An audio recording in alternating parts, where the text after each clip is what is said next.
Assalamualaikum warahmatullahi wabarakatuh. Alhamdulillahirabbil alamin wassalatu wassalamu ala asyrofil anbiya'i wal mursalin sayyidina Muhammadin wa ala alihi wa sahbihi ajma'in. Amma ba'du. Puji syukur kehadirat Allah Subhanahu wa taala. Alhamdulillah salatu wassalamu ala Rasulullah kepada singkat. Allahumma salli wa sallim ala sayyidina Muhammad wa ala ali sayyidina Muhammad. Bapak Ibu, orang-orang tua kami, jemaah Masjid Baitul Shalihin yang kami hormati, serta ustaz yang sama-sama kita muliakan. Alhamdulillah, kita lanjutkan kembali pengajian pekan kita Rabu malam Kamis ba'da salat Maghrib. Untuk mengambil berkah daripada pengajian kita ini, mari sama-sama kita mulai dengan membacakan Al-Basmalah. Bismillahirrahmanirrahim. Dan berikutnya kami serahkan kepada Ustaz. Ustaz, kami persilakan.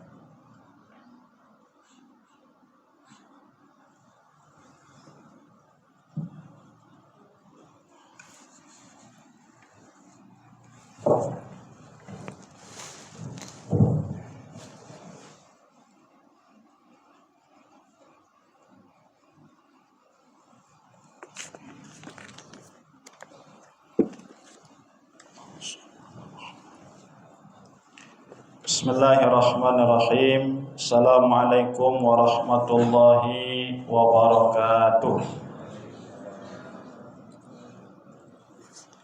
Alhamdulillahi rabbil alamin. Wassalatu wassalamu ala asyrafil anbiya'i wal mursalin sayyidina wa maulana Muhammad wa ala alihi wa sahbihi ajma'in. Subhanaka la ilma lana illa ma 'allamtana innaka antal alimul hakim. Rabbi shrah li sadri wa yassir li amri wahlul 'uqdatam min lisani yafqahu qawli. Allahumma rzuqna fahman nabiyyin wa hifdzal mursalin wa ilhamal malaikatil muqarrabin waj'alna minal ulama'il amilin ya arhamar rahimin. Amma ba'd, yang kami muliakan bapak-bapak, ibu-ibu, hadirin wal hadirat, jamaah salat maghrib rahimakumullah. Puji syukur kita kehadirat Allah Subhanahu wa taala. Di malam hari ini kita diberikan kesehatan, diberikan keringanan langkah sehingga kita bisa berhadir di rumah Allah yang mulia ini. Tidak ada tempat yang paling mulia di atas muka bumi ini selain daripada masjid. Rumah kita, kalau kita junub boleh kita tidur di rumah. Kantor tempat kerja kita, kalau kita junub tidak apa-apa berada di dalamnya. Mobil kita, kendaraan kita, tidak apa-apa kita naiki, kita tunggangi kalau kita junub, hadas besar. Tapi kalau masjid, haram hukumnya orang yang berhadas besar berdiam diri duduk di dalam masjid. Dan kita lihat, kita dengar, kita saksikan ketika ada gempa bumi, tsunami atau banjir bandang, semua rumah, kantor-kantor, pusat-pusat perbelanjaan hancur rata dengan tanah. Yang berdiri kokoh masjid rumah Allah. Ketika ada tanah, dibangun di atasnya masjid. Walaupun yang punya tanah tidak mewakafkan tanah itu, tapi ketika dia rela dibangun di atas tanah itu masjid, umat Islam sholat 5 waktu di situ, maka otomatis tanah yang di atasnya masjid itu wakaf. Nah, itu ada fatwanya. Kalau rumah kita boleh kita jual, kita wariskan kepada anak-anak kita. Masjid milik Allah Subhanahu wa ta'ala. Kita hanya mengurusi masjid, tidak berhak menjual masjid, tidak berhak mewariskan masjid kepada anak-anak kita, walaupun kita yang mewakafkannya.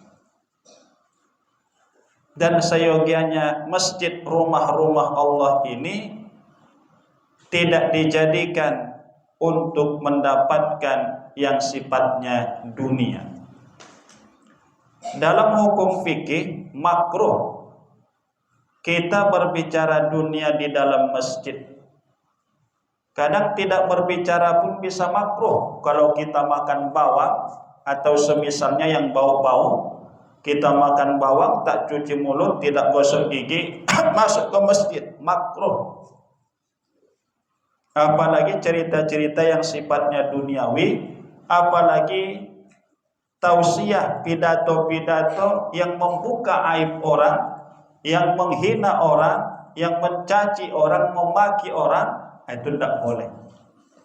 Makanya masjid ini tidak seperti tempat-tempat lain.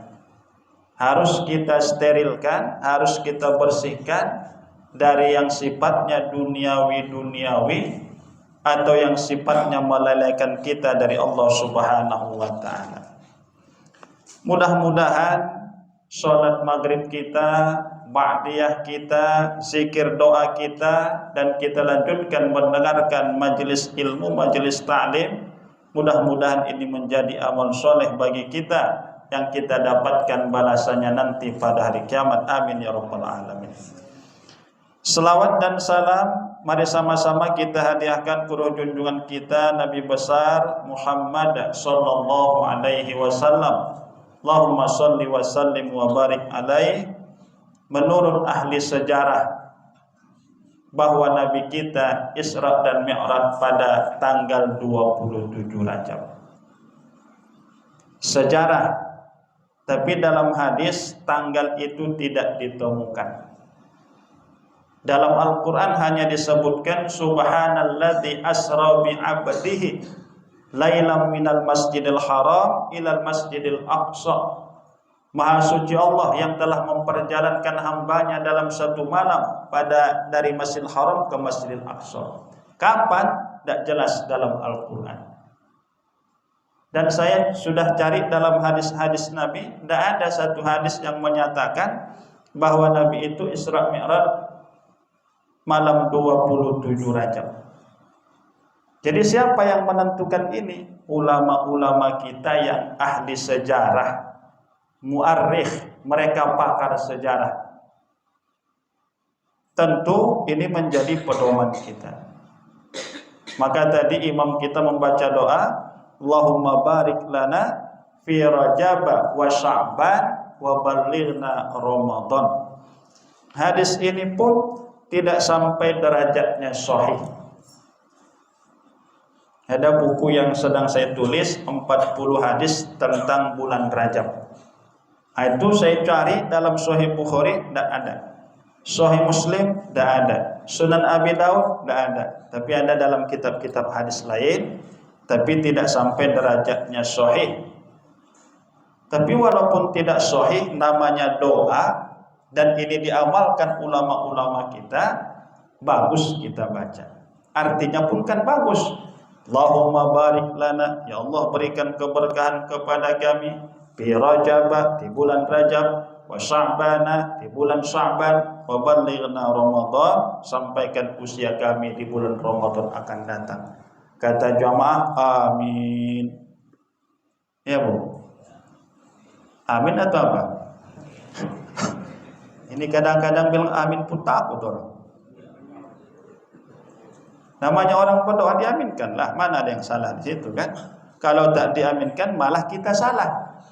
Ya Allah berikan kepada kami di bulan Rajab. Diam dia, kata malaikat tak maunya bapak ini dirahmati. Wa balighna Ramadan, sampaikan di bulan Ramadan. Diam pula ibu tadi, berarti ini mau mati di sebelum Ramadan kita. Makanya kalau ada orang berdoa, aminkan. Kenapa? Membaca amin itu juga bagian dari pahala. Ghairil maghdubi alaihim waladdallin. Amin. Kalau pas amin kita dengan amin malaikat, Allah ampuni dosa kita hanya sekadar baca amin. Lalu ditanya malaikat, bagaimana? Ditanya sahabat, bagaimana cara menyamakan amin kita dengan amin malaikat? Samakan amin kita dengan amin imam. Jadi jangan kita terdepan mendahului amin imam, jangan juga terlambat. Bagaimana supaya sama? Dengarkan Fatihahnya. Karena kalau dia lalai, begitu imam amin baru dia sadar, berarti tidak dapat dia nanti. Nah, itu salah satu hikmahnya kenapa kita disuruh mendengar Fatihah, supaya bisa kita samakan amin kita dengan amin malaikat. Kapan amin malaikat? Amin malaikat itu sama dengan amin imam. Nah, berarti kita ikutilah amin imam tadi. Bapak Ibu kaum muslimin dan muslimat rahimakumullah, pada malam hari ini kajian kita tauhid yang kita baca dari kitab Fiqhut Tauhid yang disusun oleh Syekh Ad-Doktor Muhammad Al-Musili. Beliau ini ulama dari Mesir. Beliau tulis kitab tauhid agak model baru walaupun isinya sama dengan kitab-kitab terdahulu. Dan kajian kita masih berkaitan dengan nama-nama Allah yang baik, Al-Asma'ullahil Husna, nama-nama Allah yang baik yang mulia, yaitu Al-Muqit, Al-Muqitu, Al-Muqit, ya, dengan ta. Al-Muqit wa ma'nahu khaliqul aqwati wa muwassiluha ilal abadan. Al-Muqit maksudnya Allah yang menciptakan Al-Quds, makanan pokok, atau Allah yang menciptakan Al-Muqit waktu. Nanti ada ayat-ayat Qur'annya. Allah yang mengatur waktu, Allah yang mengatur masa. Kalau Allah yang mengatur waktu, Allah yang mengatur masa, maka bagi Allah itu, maka zat Allah itu tidak mengalami waktu atau perubahan. Jadi waktu atau masa, zaman itu adalah makhluk ciptaan Allah. Sebagaimana tempat, makan, tempat itu adalah ciptaan Allah. Maka dalam tauhid ahli sunnah wal jamaah, Allah itu tidak bertempat dan tidak terikat waktu. Waktu itu hanya untuk manusia alam semesta ini. Hari ini hari Rabu, besok hari Kamis, besoknya Jumat, sekarang jam 7, itu untuk makhluk. Untuk Allah tidak ada waktu. Kalau Allah memiliki waktu atau dia berhajat kepada waktu, maka batallah dia menjadi Tuhan. Bukan Allah dia itu. Dia berarti makhluk seperti kita. Allah yang menciptakan waktu, Allah yang mengatur waktu. Qala Ibnu Abbas, berkata Abdullah bin Abbas, wa Atha dan Imam Atha, wa Atiyah dan Imam Atiyah, wa Qatadah dan Imam Qatadah, Muqita ay hafidha. Maksud dari al-muqit menurut ulama yang kita sebutkan tadi, maksudnya adalah hafizha, yang menjaga.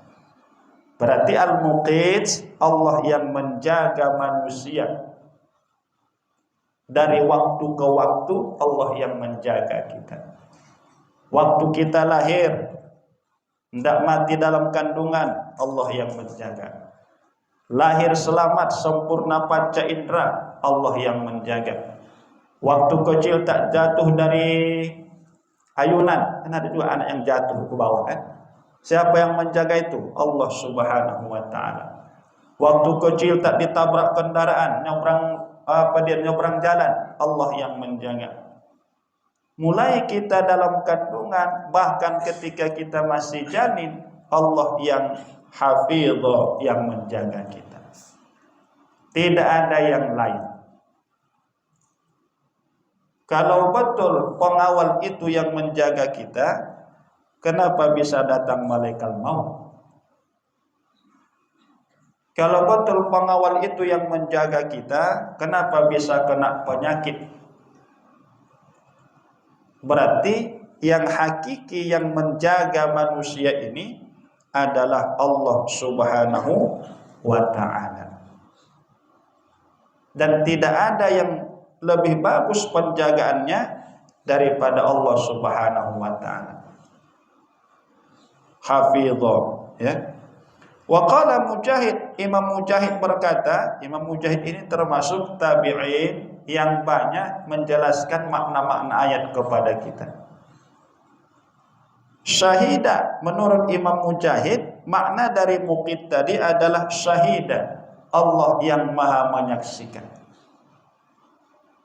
Mulai kita bangun tidur sampai kita tidur lagi, semua aktivitas kita, semua kegiatan kita, semua yang kita perbuat, syahida, Allah menyaksikan, Allah melihat, Allah memperhatikan. Tidak pernah satu detik pun Allah tidak mengetahui, tidak melihat, tidak menyaksikan apa yang kita perbuat. Lebih canggih dari CCTV lagi. CCTV ke arah sana dia, kita belakang kita nampaknya lagi, nggak mungkin dikejar-kejarnya kita kan. Dipasang di masjid ini, pergi awak ke Belawan tak dapatnya lagi. Apa nama yang di atas-atas itu? Drone. Kalaupun pakai drone dia masuk kita ke hutan, sangkut dia, tak bisa. Masuk awak ke kamar mandi, tak terkejarnya lagi. Masuk awak ke dalam goa, tak dapatnya lagi kelam. Allah Subhanahu wa ta'ala tidak terikat tempat, tidak terikat matahari, cuaca. Allah melihat kita. Inilah tauhid tadi. Ada dalam hati kita bahwa Allah senantiasa hadir. Bukan saja ketika kita sakit Allah itu hadir. Bukan saja ketika kita susah Allah hadir. Dalam segala hal, dalam segala situasi, pagi, siang, sore, malam, tengah malam, Allah senantiasa syahida, menyaksikan apa yang kita perbuat. Wa fi riwayatin anhu, dalam satu riwayat masih dari Imam Mujahid, maksud dari al-muqit itu menurut beliau hasiba. Al-muqit artinya al-hasiba, yang maha menghitung. Semua amal-amal kita ada dalam catatan malaikat, dan itu akan dilaporkan Allah Subhanahu wa ta'ala. Dilaporkan kepada Allah Subhanahu wa ta'ala catatan-catatan tadi. Tapi juga jangan ada dalam pikiran kita bahwa Allah membalasi manusia ini berdasarkan catatan malaikat tadi. Kalau malaikat lupa mencatatnya, maka Allah tidak bisa berbuat apa-apa. Tidak boleh begitu.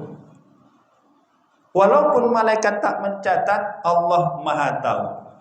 Tapi tidak mungkin malaikat itu tidak melaksanakan apa yang menjadi tugas. Malaikat mencatat, ini menunjukkan kekuasaan Allah, bahwa malaikat pun patuh dan tunduk kepada Allah Subhanahu wa ta'ala. Jadi Allah itu al-hasib, Allah maha menghitung.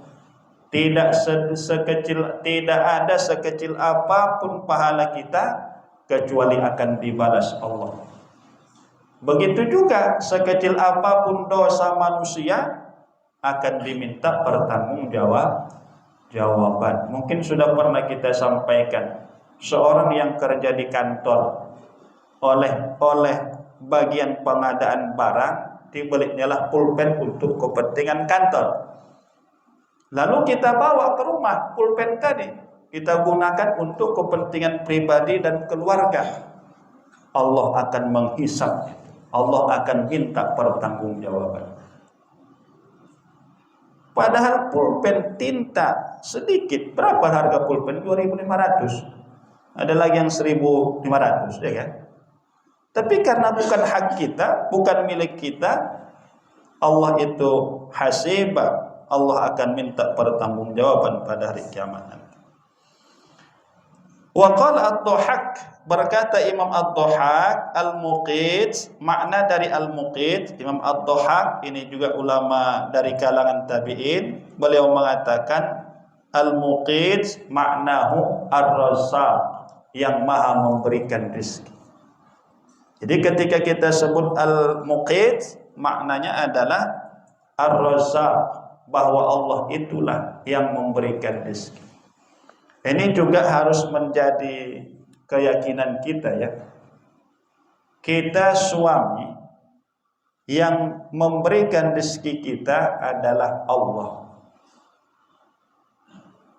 Pekerjaan itu tidak bisa memberikan rezeki. Kalau kita yakini pekerjaan memberikan rezeki, kita berarti menduakan Allah dengan pekerjaan. Kalau atasan, bos atau negara yang memberikan rezeki kepada kita, itulah keyakinan kita, Allah tidak ada campur. Bukan Allah yang memberikan rezeki kepada kita, tapi usaha kita, profesi kita, jabatan kita, bisnis kita, itulah yang memberikan rezeki. Berarti dia syirikkan Allah dalam hal rezeki. Dia duakan Allah dalam hal memberikan kebutuhan kehidupannya sehari-hari. Dan ini tidak benar. Tapi tauhid, la ilaha illallah, tidak ada Tuhan kecuali Allah, tidak ada yang menghidupkan kecuali Allah, tidak ada yang mematikan kecuali Allah, tidak ada yang memberikan rezeki kecuali Allah. Berarti bagaimana yang benar? Harus kita yakin, seyakin-yakinnya bahwa yang memberikan rezeki itu hanya Allah. Jadi pekerjaan-pekerjaan ini bagaimana nih? Status-status di masyarakat, ada yang jadi kepala, ada yang jadi bagian ini, ada seksi dan sebagainya. Ini usaha kita saja. Usaha kita untuk mendapatkan karunia Allah. Bisakah kita dapat uang tanpa bekerja? Bisa. Tapi saya tak pernah mengalami itu, Pak Ustadz. Belum makom kita. Ya. Belum makom kita di situ. Karena yang membuat manusia ini banyak tidak ingat kepada Allah, masalah rezeki, masalah uang, masalah rupiah. Kalau kita usut-usut semua masalah-masalah ini uang kan? Kenapa sampai abang adik berantem, berselisih, bertengkar padahal satu kandungan? Mungkin ada utangnya tak dibayarnya. Dipinjamnya uang tak dibayar-bayarnya. Ribut. Harus kita yakini bahwa yang memberikan rezeki adalah Allah Subhanahu wa ta'ala, tidak ada yang lain. Apa bisa orang makan tanpa bekerja? Apa bisa orang mendapat uang tanpa bekerja? Bisa, dan kita pun sering mengalami itu. Pulang kita dari masjid sholat Jumat, datang orang ngasih sedekah nasi. Mana ada bekerja kita? Assalamualaikum warahmatullahi wabarakatuh. Doa-doa pulang, Pak ada nasi. Tidak ada kita minta-minta dikasih orang. Ini kan berarti siapa yang menggerakkan hati dan ngasih ke kita? Allah Subhanahu. Cuman tak tiap hari pula begitu kan. Hari Jumat aja. Kalau tiap hari kan ngapain kita kerja? Udah ada ngasih makan Allah. Dan kita pun memberikan itu kepada orang. Nampak kita orang miskin. Kayaknya bapak ini susah dikasihlah rezeki. Pak, ini ada sedikit. Dia pun kan dalam hati dia, aku tidak kerja, hanya numpang lewat aja, dikasihnya rezeki. Ya Allah, terima kasih ya Allah. Tidak ada usahanya, hanya sekedar lewat aja dia. Artinya, bisa saja kita mendapatkan uang, mendapatkan makanan, mendapatkan kebutuhan kita tanpa bekerja. Berarti bukan pekerjaan itu yang mendatangkan rezeki, bukan pekerjaan itu yang memberikan rezeki. Itu hanya sebab saja. Ada orang kerja keras, sedikit rezekinya. Ada orang tanda tangan aja, banyak rezekinya. Jadi jangan sampai kita mensyirikkan Allah dalam masalah rezeki. Pernah Imam Asy-Syafi'i rahimahullah, Imam Syafi'i, ulama kita, dia sedang di rumah Imam Malik, mazhab Malikiyah. Ini juga ulama besar. Jadi guru dan murid berjumpa. Kalau dulu murid itu sangat memuliakan gurunya, guru pun sangat menyayangi murid. Kalau sekarang sudah berkurang. Dulu dia kita ajar, udah pandai dia, tak dianggapnya lagi kita guru. Istilah sekarang sudah lebih terkenal dia, lupa dia kepada guru. Dia sudah viral, ustadz yang di kampung tak dianggapnya lagi guru. Padahal dulu ustadz yang di kampung tuh ngajari alif Batak, yang ngajari dia wahumahum, yang mengajari dia ana tolibun, yang dasar-dasar. Tapi karena dia sudah berhasil, sukses, dikenal orang banyak, dia lupakan guru. Ini namanya murid durhaka. Guru-guru kita dahulu di kampung yang mengajari alif bata, kalau kita pulang kampung, kunjungi ke rumahnya, datangi ke rumahnya. Ada uang, kasihkan sedekah berapa yang kita sanggup.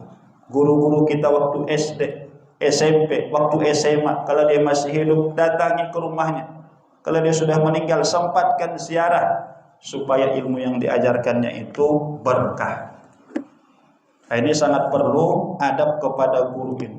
Jangan karena kita sudah lebih hebat dari guru, akhirnya putuslah hubungan antara murid dan guru.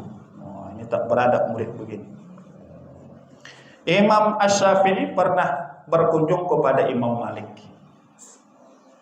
Lalu mereka cerita agama lah. Jadi orang-orang dulu kalau jumpa cerita agama, bukan cerita politik, apalagi cerita partai, apalagi cerita koalisi. Kata Imam Malik, wahai Imam Asy-Syafi'i, Allah itu maha kuasa dan dia bisa memberikan rezeki kepada orang tanpa harus berusaha. Kata Imam Syafi'i, wahai guruku Imam Malik, mana mungkin? Kalau kita mau makan, ya kita tanamlah padi, kita rawat, kita panen, kita masak. Kalau kita minum, ya kita ambillah air ke sumur, kita masak, kita minum, ambil cangkir, tuangkan. Jadi mereka ini agak ada perbedaan. Kata Imam Malik, tidak begitu. Kalau Allah mau, bisa saja datang makanan tuh ke rumah kita tanpa kita masak, tanpa kita beli beras, tanpa kita buat. Kata Imam Syafi'i, tidak mungkin. Mana mungkin bisa ada makanan di rumah kalau kita tak bekerja. Akhirnya mereka beda pendapat lah, tapi tidak sampai bermusuhan ya. Jadi tandanya seseorang itu ulama, dia berlapang dada dalam perbedaan. Akhirnya Imam Asy-Syafi'i pamit mau pulang. Lalu dia pun pulanglah. Di tengah jalan, Imam Syafi'i tadi bertemu dengan orang-orang yang ingin panen anggur. Petani lah berarti kan.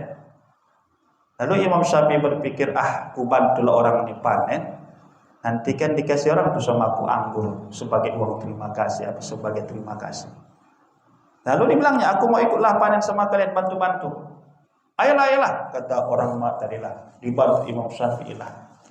Panen anggur tadi. Habis panen, ya tentu karena sudah ditolong, ya mereka ngasih lah. Wah Imam Syafi'i, inilah bagian, udah kau bantu-bantu kami panen, inilah bagian. Dia pun merasa senang karena dia mendapat anggur dari yang punya kebun tadi. Dan dia teringat perdebatannya dengan gurunya Imam Malik tadi, bahwa kalau tak kutolong tadi orang ini mau panen anggur, apa mungkin dia kasih orang itu sama aku anggur nih? Kan tak mungkin. Karena kutolonglah orang itu, maka mereka kasih sama aku 1 kilo 2 kilo anggur nih. Ku bawa ini kepada Imam Malik supaya dia sadar bahwa harus bekerja dulu baru dapat anggur. Dia pun merasa senang lah. Tidak hanya senang dapat anggur, tapi senang bahwa pendapat dia itu yang benar. Karena udah dibawanya anggurnya contohnya kan. Lalu dia pun datang, Assalamualaikum, Waalaikumsalam. Wahai guruku Imam Malik, ya kenapa kau balik lagi? Begini wahai guruku, tadi kan kita cerita-cerita tentang begini begitu. Jadi inilah buktinya katanya. Inilah buktinya nih, ayo kita makan anggur. Dimakan orang. Inilah buktinya wahai guruku, bahwa kalau kita tak bekerja, tak mungkin ada rezeki. Aku tadi pulang, kulihat orang panen anggur, ku bantu orang tuh, ku bantu, udah selesai, dikasih orang tuh. Inilah yang kita makan nih katanya. Inilah yang kita makan nih hasil kerjaanku tadi. Kata Imam Malik, betul lah yang kau bilang tuh. Tapi yang kau bilang tuh pun betul. Di mana betulnya? Kata Imam Syafi'i, aku bisa makan anggur tanpa bekerja seperti ini. Berarti dua-duanya benar. Imam Malik tidak keluar rumah, duduk aja dia di rumah. Imam Syafi'i yang bekerja dapat anggur. Karena dia merasa menghormati guru, dibawa anggur itu ke rumah. Imam Syafi'i makan, Imam Malik pun makan. Berarti dua-duanya benar. Ada orang yang Allah buat dapat rezeki harus bekerja dulu, tapi ada orang yang Allah buat tidak usah dia bekerja. Orang yang datang ke rumah menghantarkan rezeki itu. Saya tak pernah dapat begitu, Ustaz. Itu tadi belum makom kita di situ. Makom kita masih bekerja. Bapak Ibu kaum muslimin dan muslimat rahimakumullah. Nah, dalam Al-Qur'an Allah Subhanahu wa taala menjelaskan, wa kana Allahu ala kulli syai'in muqita. Dan adalah Allah itu atas segala tiap-tiap sesuatu muqita. Kalau kita pahami tadi, bisa artinya yang mengatur waktu, bisa artinya yang menjaga, bisa artinya yang menyaksikan, bisa artinya yang memberikan rezeki. Di sini dijelaskan muqitun likulli insanin biqadari amalih. Allah membalas bagi tiap-tiap manusia sesuai dengan amalnya. Apa yang kita buat selama kita hidup, itulah yang kita dapat setelah kita mati. Sekali lagi, apa yang kita buat selama kita hidup, itulah yang kita terima setelah kita mati. Kalau kita baca Quran, kita terima pahalanya nanti setelah kita mati. Berzikir kita setelah mati kita terima pahalanya.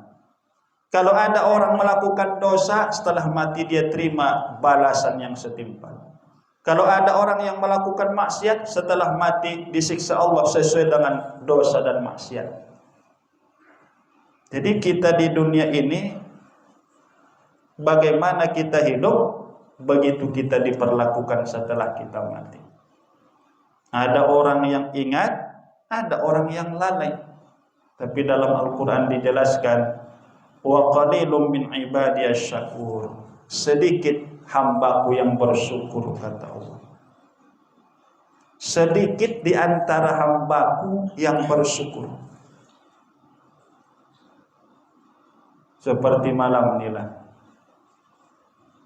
Berapa orang yang ke masjid, berapa orang yang tak ke masjid. Jadi betul ayat Quran itu kan. Atau subuh nanti kita tengok berapa orang yang ke masjid, berapa orang yang di luar masjid. Betul Quran itu tidak salah itu. Tapi kalau tablik akbar besar Pak Ustadz, banyak orang. Masih walaupun tablik akbar besar-besaran, masih lebih banyak yang ikut tablik akbar. Kenapa? Wa qalilum min ibadiyasy syakur. Sedikit di antara hamba Allah ini yang mau beribadah. Makanya kita berharap kita masuk dalam golongan yang sedikit itu. Bukan berarti banyak itu benar ya. Jadi kebenaran itu bukan banyak dan sedikit. Kebenaran itu melihat apa yang dilakukan, apa yang diajarkan, apa yang dikerjakan. Bukan masalah banyak. Ada preman mati, bos preman mati. Berdatanganlah prajurit-prajuritnya ini. Banyak kita lihat orang menyolatkan sampai 100 orang.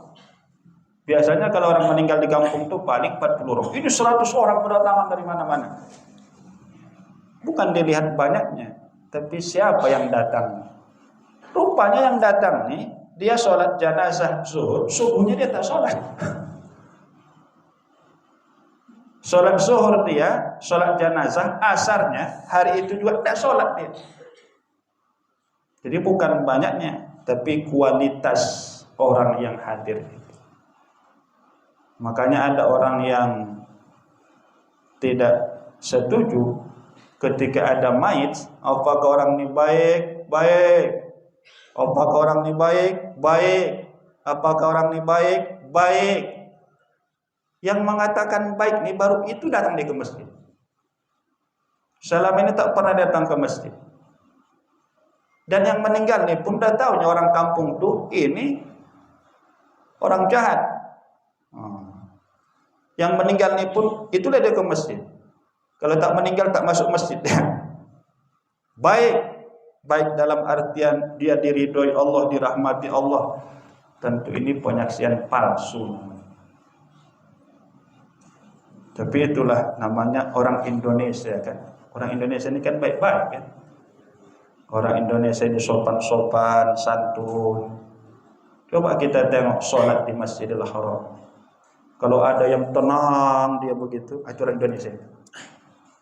Tapi kalau ada lasak-lasak sedikit, mungkin orang Afrika, itu orang mana itu.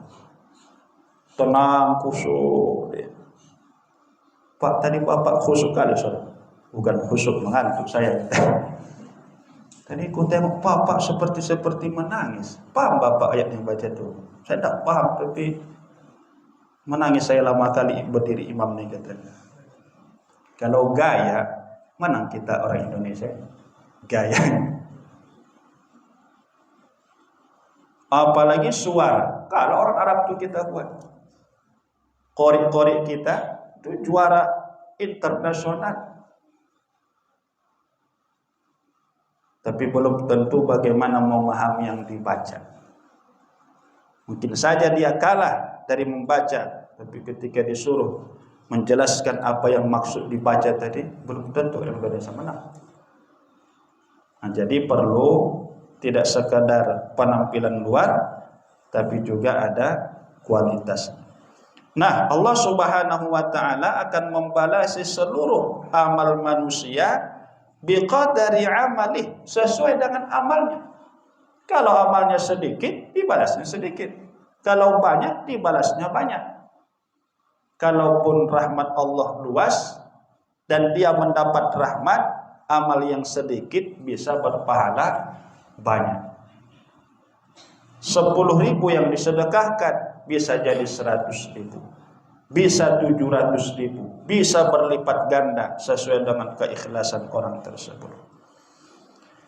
Dalam surah An-Nisa ayat 85, Allah Subhanahu wa taala menyatakan, wa kana Allahu ala kulli syai'in muqita, wa qila al-muqit al-hafiz li syai' wasyahid lahu.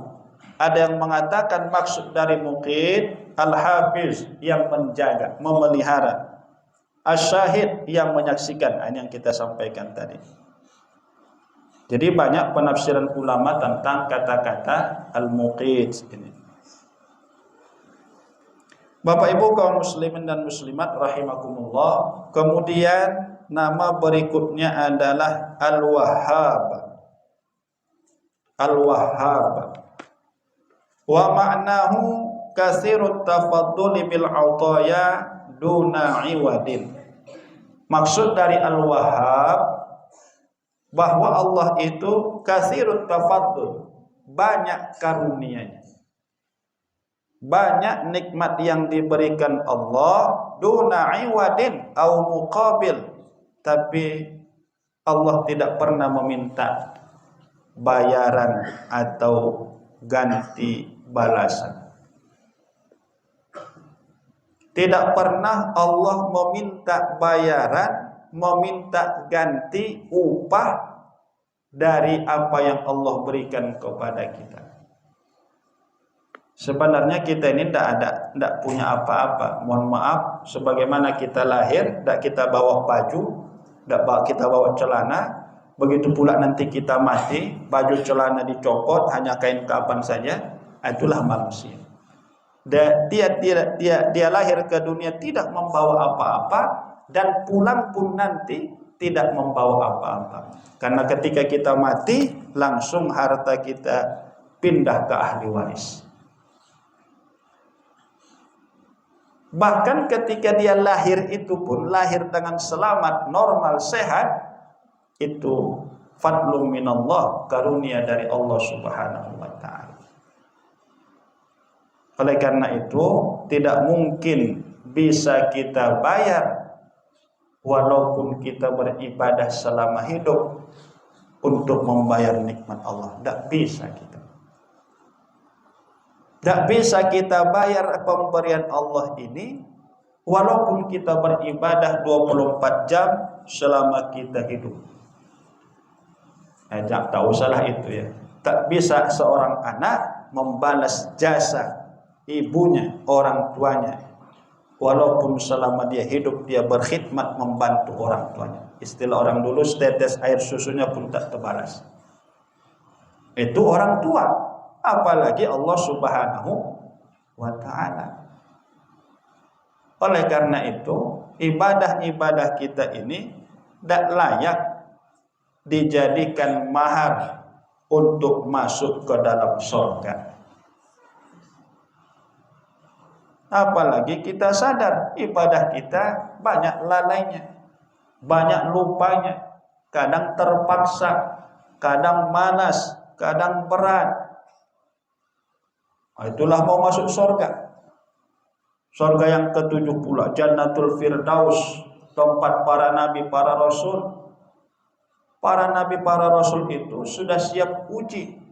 Sahabat-sahabat itu perang, mati fisabilillah, hijrah meninggalkan kampung halamannya untuk mempertahankan agama. Kita, apa yang mau kita tinggalkan? Jadi tidak bisa kita membayar karunia Allah itu dengan ibadah-ibadah kita. Apalagi yang memberikan yang maha mulia, ya, yang memberikan ini yang maha mulia. Istilah orang bukan dilihat pemberiannya, tapi dilihat siapa yang memberi. Yang diberikan itu kecil, tapi yang memberikan ini mulia. Kita simpan-simpan. Wah, ini pemberian si Polan ini. Ada pemberiannya besar, tapi tidak begitu kita muliakan. Kita buang, tidak kita pedulikan. Makanya ulama-ulama sufi mereka mengatakan, ketika mereka mendapat nikmat, mereka bukan melihat nikmat itu, tapi yang mereka lihat adalah pemberi nikmat. Sehingga sekecil apapun nikmat tadi, mereka merasa itu berharga. Mereka merasa itu besar. Dapat 10.000, alhamdulillah, ya Allah kau berikan uang 10.000. Padahal 10.000 dikasih 1 miliar, alhamdulillah ya Allah kau berikan 1 miliar. Sama saja rasanya. Karena dia lihat bukan yang diberikan, bukan benda yang diberikan, yang dia pandang adalah Allah yang maha memberi. Kalau kebanyakan anak-anak kita kan dikasih 2.000, ayah ini 2.000, apa dapat ini kata. Kasih 100.000, inilah baru kata dia. Kenapa? Karena si anak tadi yang dilihat bukan kitanya, bukan ayahnya.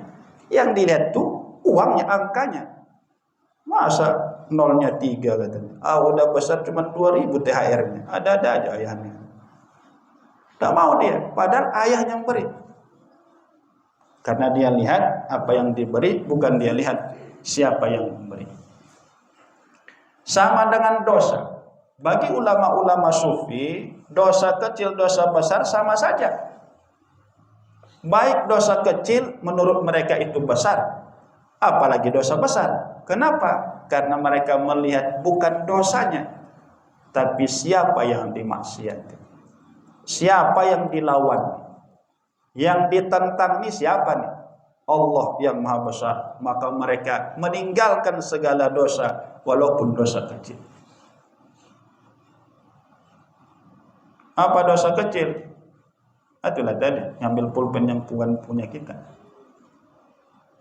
Ada uang gopek jatuh, wah ambil aja lah, kan gopek aja nih. Pikir dia kalau 100.000 baru berdosa, kalau gopek tidak berdosa. Sama saja, dosa juga. Walaupun bagi kita ya ada dosa kecil, ada dosa besar. Jadi beda cara pandang. Nah, Allah Subhanahu wa taala yang maha luas pemberiannya dan Allah tidak pernah meminta imbalan. Lalu kenapa Allah suruh kita beribadah? Wa ma khalaqatul jinna wal insa illa liya'budun.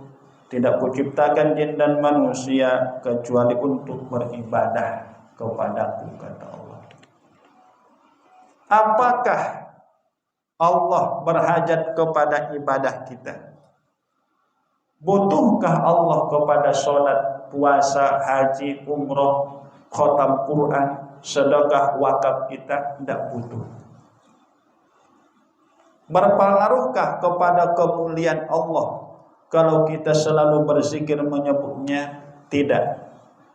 Mau disebut atau tidak, mau disembah atau tidak, Allah itu tetap maha mulia. Cuman kita yang hina kalau tak kita sembah Allah yang maha mulia. Jadi tidak ada hajat Allah kepada manusia. Tidak ada pun kita dulu, tidak ada bangsa manusia ini disebut Allah dulu. Di awal-awal sebelum Nabi Adam, tidak dijadikannya manusia. Tidak ada pengaruhnya. Dia tetap Tuhan, dia tetap maha mulia, dia tetap maha berkuasa, dia tetap maha mengetahui. Tidak ada sedikit pun kurang. Maka ketika kita diciptakannya manusia, alhamdulillah, untung tak dibuatnya kita ular, ya kan? Atau buaya. Dibuatnya kita manusia, alhamdulillah. Ada manusia sifatnya seperti ular, itu tak bersyukur tadi. Ada manusia sifatnya seperti hewan binatang, tak bersyukur berarti. Udah diciptakan manusia, peranginya seperti hewan. Na'udzubillah min dzalik. Karunia Allah ini tidak ada batasnya. Fadlun minallah, karunia dari Allah. Dan kalau kita mendapatkan karunia dari Allah, itu artinya Allah memberikan jalan kepada kita untuk beribadah kepada-Nya. Allah berikan nikmat, Allah berikan kesehatan, Allah berikan kelapangan rezeki. Allah bukakan pintu jalan untuk melakukan ibadah. Banyak uang berangkat kita haji, banyak uang berangkat umroh, banyak uang bisa berwakaf, banyak uang bisa bantu fakir miskin. Allah bukakan pintu-pintu itu kepada kita. Maka orang yang banyak uang tak mau berangkat haji, banyak uang tak mau bersedekah, dia yang menzalimi dirinya. Udah dikasih jalan tak mau dia lewati. Jadi yang tak ada uang bagaimana Ustaz? Ada juga jalannya. Apa jalannya? Sabar. Innallaha ma'as-sabirin. Jadi ada jalan masing-masing menuju surga. Kalau dia tak mau masuk, dialah yang menzalimi dirinya. Dalam surah Ali Imran ayat 8, wahab lana min ladunka rahmah innaka antal wahhab. Ya Allah, berikan kepada kami rahmat dari sisimu, sesungguhnya Engkaulah yang maha pemberi. Jadi kita minta dari Allah rahmat. Kadang-kadang kalau ditanya nafsu manusia ini, kau kalau dikabulkan Allah doamu, apa yang kau minta? Kaya lah Pak Ustaz, kaya raya lah pokoknya.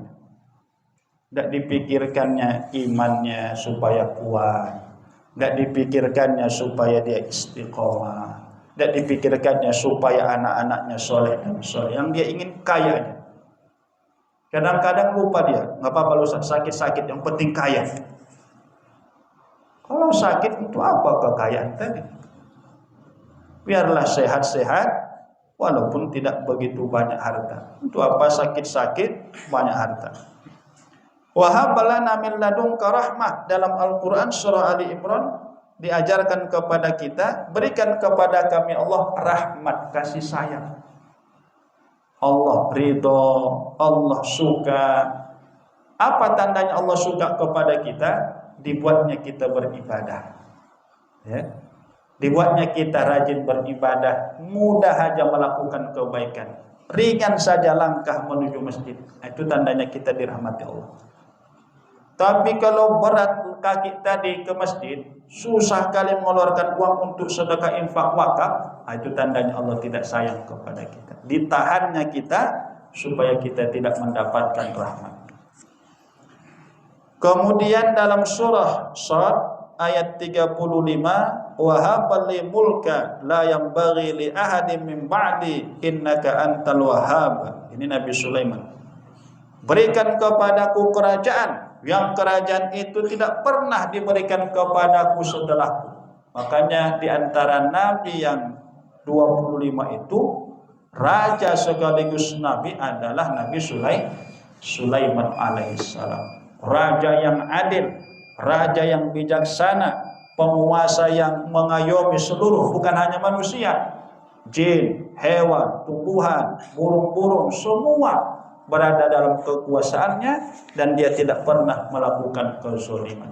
Ini Nabi Sulaiman. Baik, mungkin ada yang ditanyakan kepada Bapak Ibu, kami persilakan dengan hormat.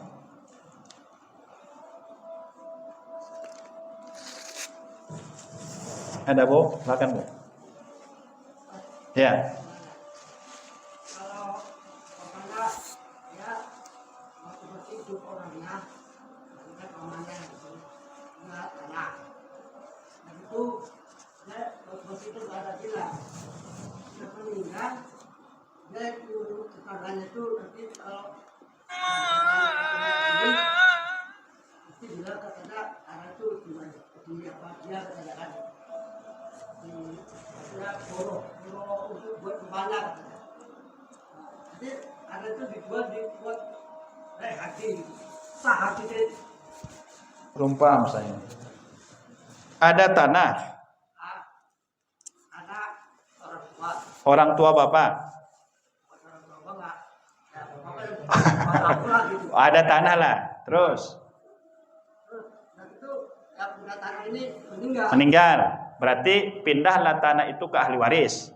Enggak, katanya itu boroh aja. Boroh, gadai. Boroh. Gadai. Nah, kebetulan tuh buat rumah itu tanah itulah borohnya gitu. Terus Nah itu cuma bilang aja. Tapi yang jaga nenek ini, kakak kakek ini ada di situ tahu bahwasanya itu buat rumah itu ngumpulin uang lalu gaji gitu.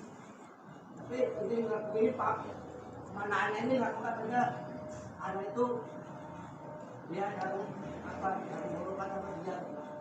Tapi tadi itu dijual orang ini pergi haji, saya itu haji. Hah?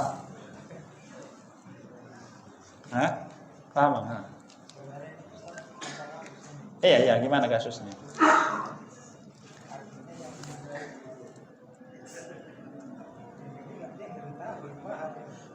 Saya tidak paham saya masalahnya.